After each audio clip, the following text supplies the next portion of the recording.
Hello there, good morning. It's 6:25 in the morning and I thought I'd just do a quick video about last night's game between Burnley and Watford, and also talk about tonight's game between Arsenal and Man City. I could not believe that going into that game last night we were going to be setting a new championship record. For those of you that don't know, which is probably the majority of you, we were on a 10-match winning streak. We won last night. It's 11 games in a row that we win, and it's a new championship record. The record that we did set for a personal Burnley record was the fact that we'd scored in 28 consecutive matches. Not exactly anything to be, what's the word I'm looking for here, shouting from the rooftops about, but it's still an achievement. But I'd rather for the achievements that we've had this year underneath Company, I think that if we'd have won that game, he could have literally have taken his cap off, doffed it, and just been like, and we could have just saluted the bloke. Because the season that we're having at the moment it's insane. It is absolutely fucking outstanding. Now, I only got to watch the first half last night because basically I'd been up since 5 to 2 that morning, and I was just literally dipping in and out of consciousness. So I thought, we're 1-0 down at half time. I'm very pleased with the performance. I think watching Burnley, and I messaged Dan last night about this, watching Burnley is, and I know this sounds hyperbole, but the way he's got us playing at the moment, it's Barcelona / Man City at their peak. This press. Get that fucking ball back as quickly as you can. Hold as much possession as possible, because it seems that, yeah, we are the best team in the division defensively, but actually I would put it down to more the fact that by pure luck. Because the amount of opportunities we give away to teams, I don't know the exact stats. I reckon it'd be quite high. It's just that the opposition don't take their chances. And it seems to me that the best defensive plan for us is just keep the ball. Keep the ball, keep the ball. Our average possession this year in the Championship is 59.9%, which is 4% more than Norwich, and it's 1% less than Swansea. Pass accuracy, Swansea are 87%, we are 84%, and then Middlesbrough are 80%.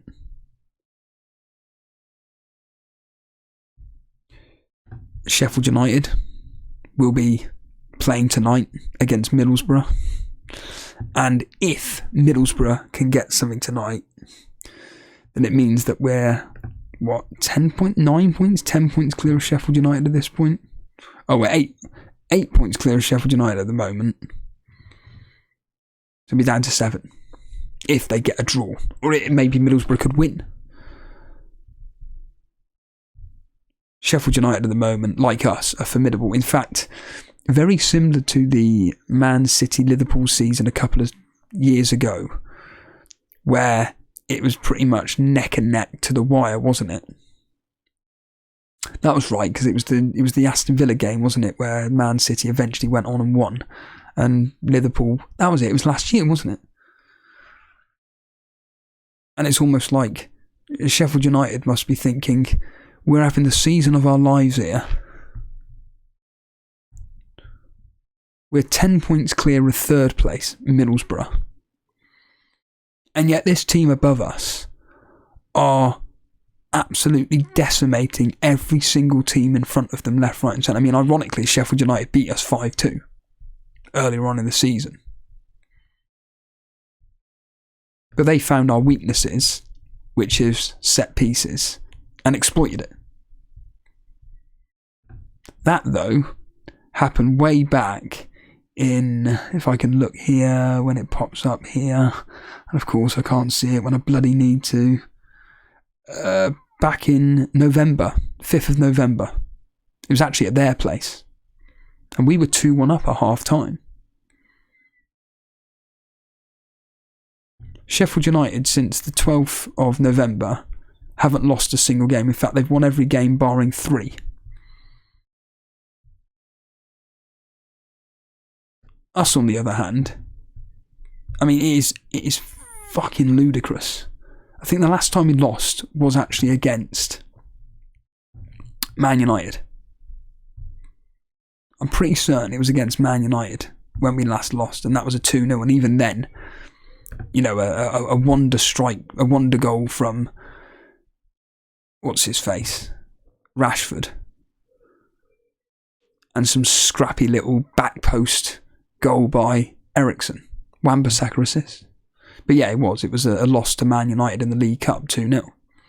But Man United always seemed to win 2-0 at their place. Didn't against Leeds though, did they? We've had this season, across the whole, since the start of the season, in all competitions, 3 losses. One of them was against Watford. One against Watford, where we lost 1-0 to some Tom Cleverley outside of the box strike, which just made its way through. The Sheffield United game, and Man United.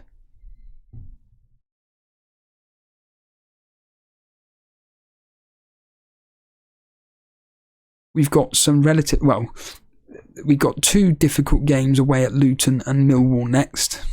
And then we've got a home game against Huddersfield, and then the FA Cup game against Fleetwood. And isn't that the quarter-final as well? I think that's the quarter-final.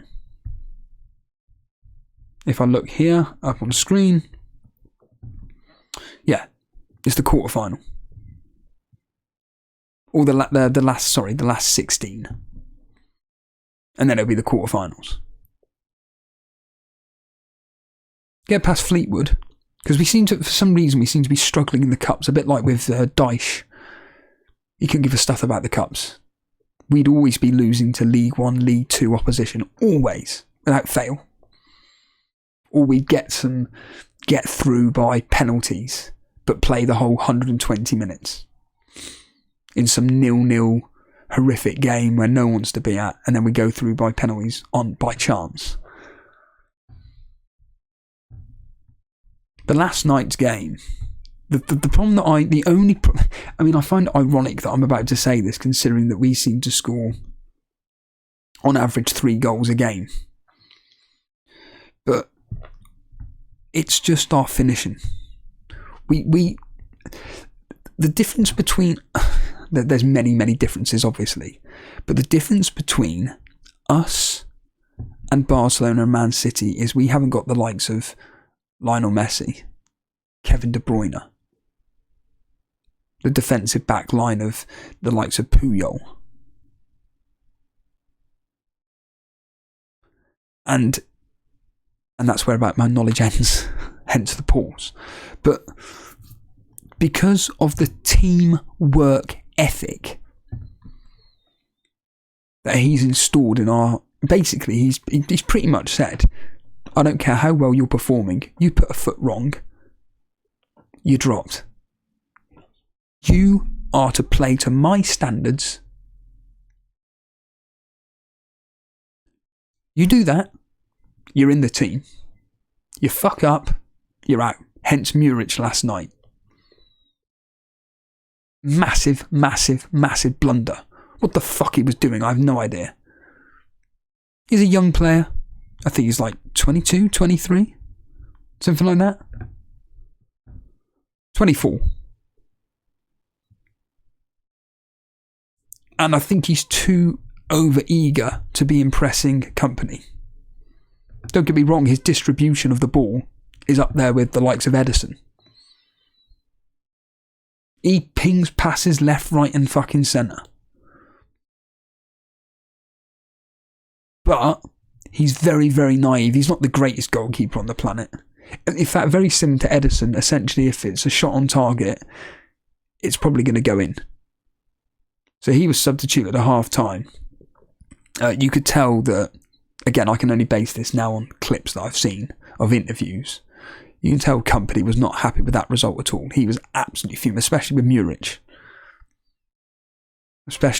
That howler was horrendous. Essentially, the ball came over the top, and all Muric had to do was either stay on his line, stay in the centre, it doesn't matter.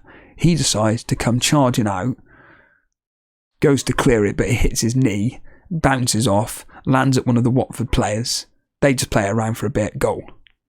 That was after about 30 minutes or so. 32 minutes.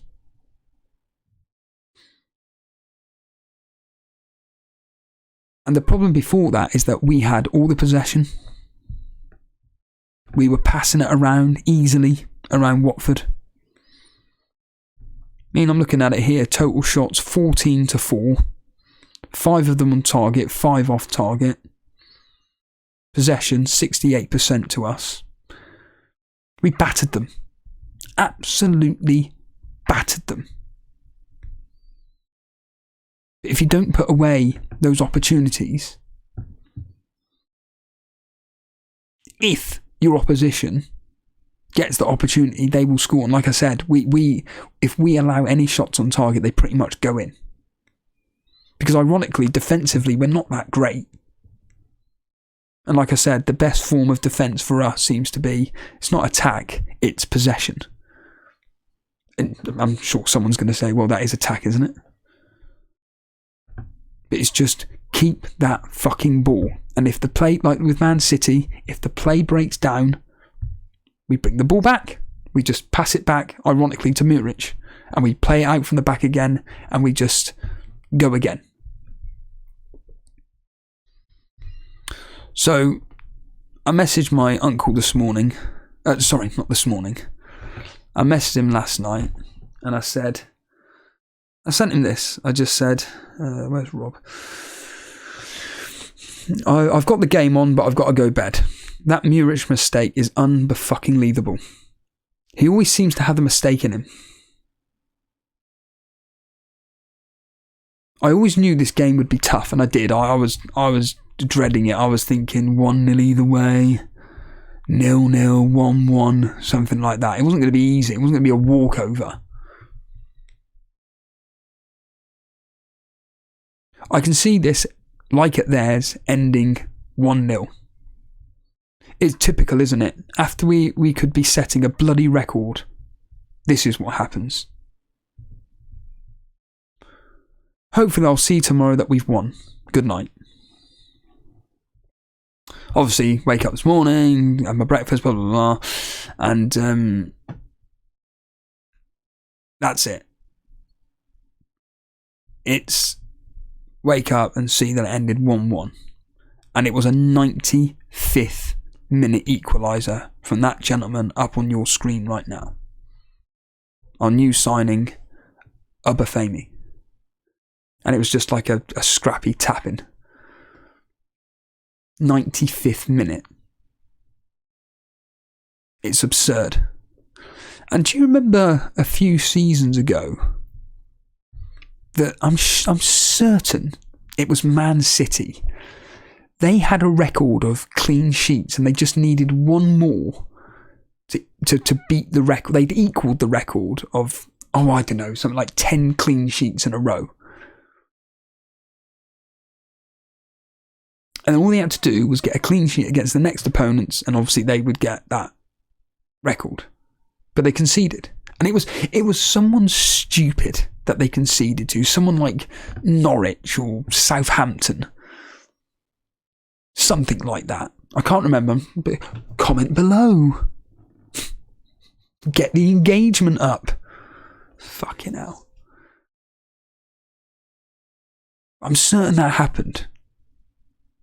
Surprise, surprise, they cock it up. Like I said, it's the same with this Burnley game.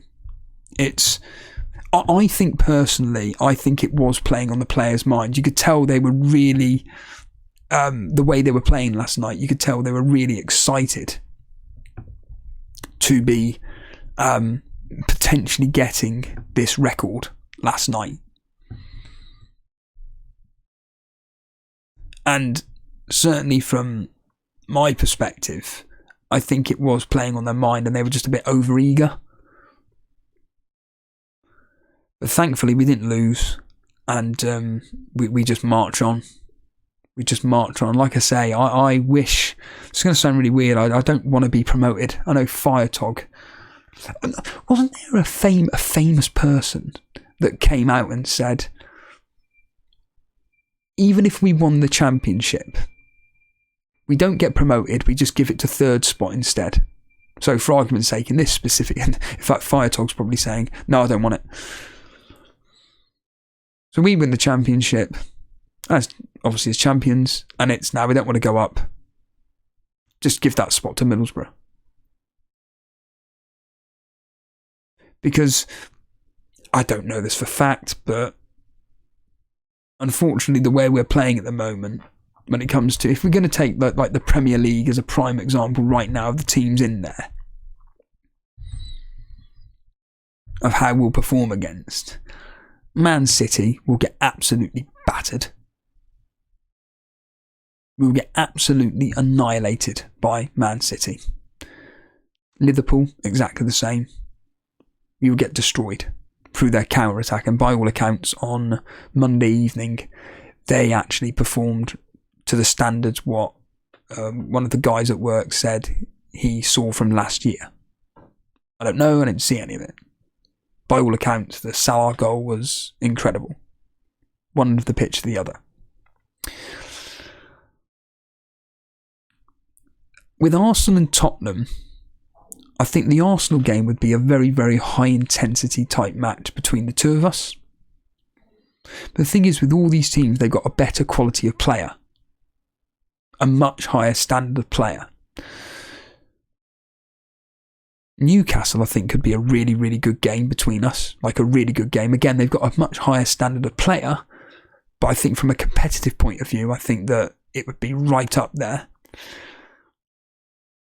Brighton, once again, would be incredible. Fulham would be just end to end. Brentford would be quite literally a tactical setup where this Thomas Frank will be, we can defend and defend for our lives here. They aren't going to bother us. It's just whether we can get the ball up to the top guys like Bremo and Tony. So if we can nick that one goal like in a 1-0 win. Chelsea, I think, would be a very, very interesting game. That would be a real test for us. But again, it's the highest of quality player that would probably shine through for them. Leicester, Crystal Palace, Nottingham Forest, Wolves, West Ham, Leeds, Everton, Bournemouth and Southampton. Admittedly, they're not going to go down, but I'm just going on what we know now. They'll struggle a hell of a lot with our possession-based football. They will struggle very, very, very difficultly. Or more to the point, struggle a lot. So give or take, there's eight teams in that division right now where I can see us pretty comfortably having a decent game against and giving it a go to win. There's the top half of the table where I see it as that would be extremely difficult to get anything out of them whatsoever, because these teams defensively piss all over us. From an attacking point of view, they piss all over us as well because of the quality of player they've got up front. But it's that hard work and determination. If he continues this installation of that throughout and then into the Premier League, we will do very well next year. We will do very well indeed. And don't ask, what players do you recommend? Don't worry about it. Worry about tonight's game, which beautifully links me into tonight's game between Arsenal and Man City. So the history, as I get it up on screen here, is all in Man City's favour. In fact, there's been 3 1-0s across the last 6. Across the last 6, 2 of them have been cup games. The 2 cup games. One of them was in the League Cup back on the 22nd of December 2020, where Man City won 4-1. If I bring that game up here, it will easily tell me who scored that game. So in that 4-1 victory in the League Cup, the goal scorers were as follows. Ironically, Jesus assisted by Zinchenko in the 3rd minute. Gabriel Martinelli assisted, remember this guy, Lacazette. We then had Mahrez scoring the 2nd, Phil Foden assisted by Fernandinho, and then Laporte assisted by Phil Foden. In fact, Sergio Aguero came on that day, would you believe? Sergio Aguero, I didn't even know he was at the club in 2020. That's crazy. In the 74th minute he came on for Jesus. Mad. The team that day for Man City was Stefan in goal, Zinchenko, Laporte, Diaz, Cancelo, Fernandinho, Rodri, Foden, Silva, Mahrez, Jesus. For Arsenal it was Runnison, Mustafi,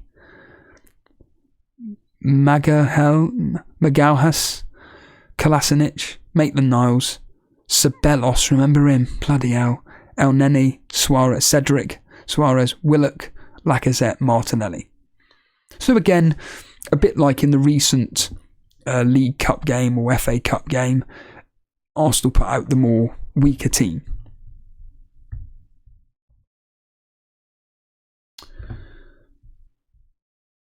In the Premier League, however, Man City have kept it tight against Arsenal. So 17th of October 2020, Man City 1, Arsenal 0. 21st of February 2021, Arsenal 0, Man City Bilal 1. 28th of August 2021, and this was the game if I remember very well because I was back at home. Man City 5, Arsenal 0. And then last year, 1st of January, Arsenal 1, Man City 2. Arsenal had a player sent off that game, just to go through a bit of history. So Tierney assisted Saka. Mahrez responded with a penalty. Gabriel was sent off in the 59th minute thanks to 2 yellow cards. And in the 92nd minute, oh that's right, Rodri scored. You know Rodri that scored the other day?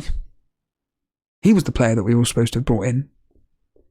Not the likes of Kevin De Bruyne or Alvarez or one of the defenders. It was all about Rodri. Should have got him in.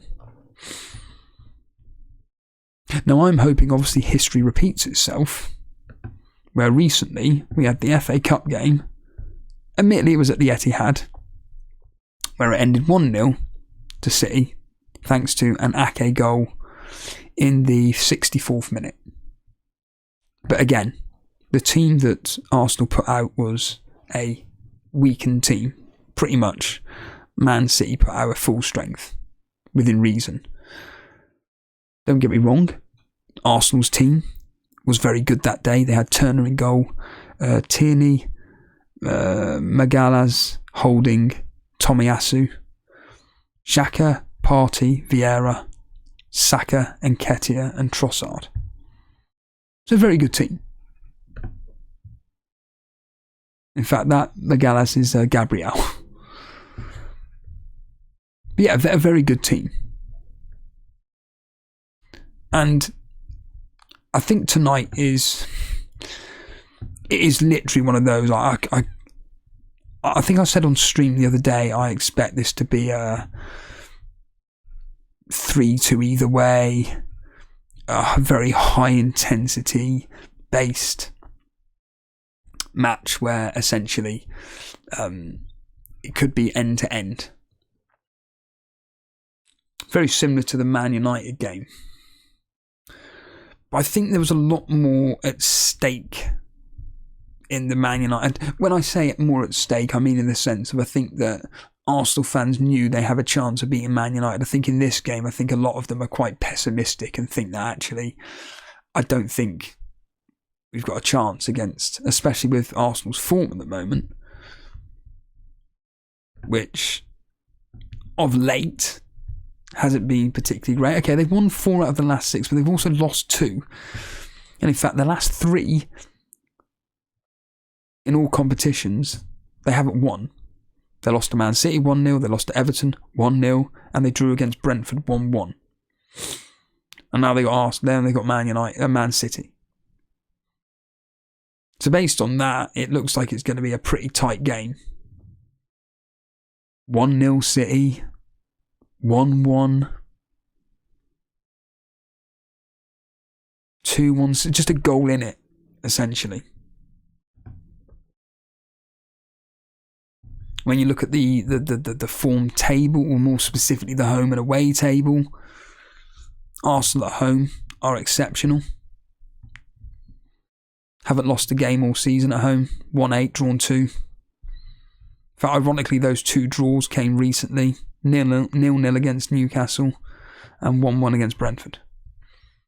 They scored 26 goals and conceded 11. Give or take, they're averaging about, 2.5 goals a game and conceding 1 a game. Man City, on the other hand, away from home, 1-5, drawn 2, lost 3. Only scored 15 goals, conceded 9. So actually, based on that, it's looking like Arsenal are winning this 2-1, based on that. Man City's last away fixtures, they lost 1-0 against Tottenham, so that could happen tonight. They lost 2-1 to Man United. They beat Chelsea 1-0. They beat Leeds 3-1. Here's another 1-0 against Leicester. And they lost to Liverpool 1-0. So there's a lot of 1-0s in there. So it looks like tonight's game. In fact, I may just put those 50p's down. 1-0 Man City, 1-0 Arsenal, or 2-1 Arsenal. Simple as it gets. Put 50p. I'll definitely be putting 50p on the likes of Saka scoring tonight, assisting. Oh, that will be definitely backed. KDB, basically just backing Jason's team.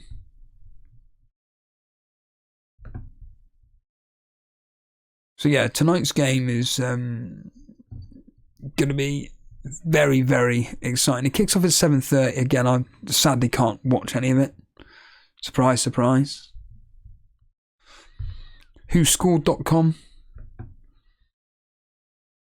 They're expecting a 2-1 to Arsenal. It says here, Arsenal made it 3 competitive games without a win on Saturday, after they drew 1-1 with Brentford. It's their longest run of games without a win in all competitions this season. They do, however, come into this game still top of the league and 3 points clear with a game in hand. They will drop to second if they lose here. Man City, though, returned to winning ways in the league with a comfortable 3-1 win over Aston Villa on Sunday. They have now scored 10 more goals, 56, than any other team in the Premier League so far this season, and will come into this game full of confidence. Yeah, but the goals are all at home. Away from home, different story. They will come into the game full of confidence, having won their last 10 Premier League matches against the Gunners. Bloody hell, wow. Arteta's side struggled to break Brentford down on the weekend, but may have more opportunities to create chances against Pep Guardiola's side, who like to press high up the pitch, so they may be able to get a win here in front of their own home fans.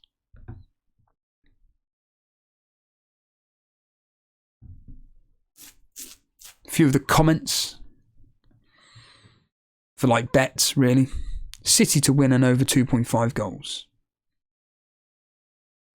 As a Man United fan, I would like a draw, but can see City edging it. There is no better time to play City than now. City are not as deadly as they've been over the past few seasons. And Arsenal isn't as diabolical as they were in the previous clashes.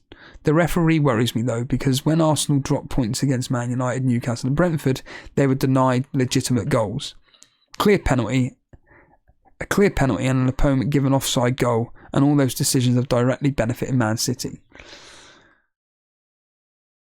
The referee is Anthony Taylor, and usually he's the reliable referee, but now no one has control of who's on in the VAR. Arsenal need to start strong, get the ball to Saka, and the crowd must be at their best.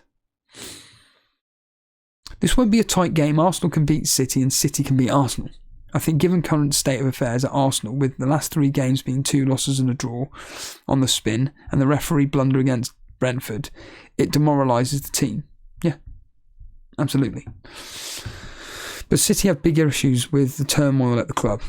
If Arsenal win here, they will be 6 points clear. If City win, they'll be top of the table.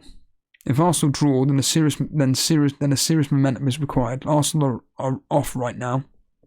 City are dangerous, and as an Arsenal fan, I'm not too sure about this. I'll take a draw.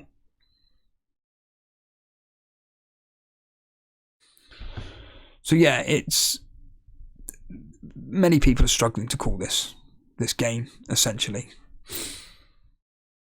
From a very, very, very selfish point of view, like I say, I'm hoping it's a clean sheet for Man City. Ake playing, clean sheet to City. Kevin De Bruyne doing nothing. And try and claw a tiny few points up against Jason. Against other rivals, I'm hoping that Mahrez scores tonight against other rivals. I'm just hoping Saka keeps quiet. And I'm hoping obviously Martinelli does something. So it is, at the end of the day, my differentials on Jason, it's Martinelli and Ake versus Kevin De Bruyne and Saka. Yeah, it's going to be very, very, very interesting me waking up tomorrow. I have messaged Jason. Unfortunately, can't do the game tonight. He's at band practice. So don't quote me on this. We will. There's a small possibility that Jason could do a reaction after the game. Could. Unlikely, but there's a small chance he could do. I've told him please do it for my own personal entertainment for work tomorrow, because then I'll try and avoid the results. And then he can basically, react organically to it when he sees the results. So yeah, it's going to be very, very, very interesting tonight, indeed, certainly. Anyway, on that note, hopefully we do have a good game tonight. And yeah, I will see you guys for the preview on whatever day. Just look out on Twitter, basically. But it's usually Friday, isn't it? Usually Friday afternoon or something like that. We release a video for the preview. See you later.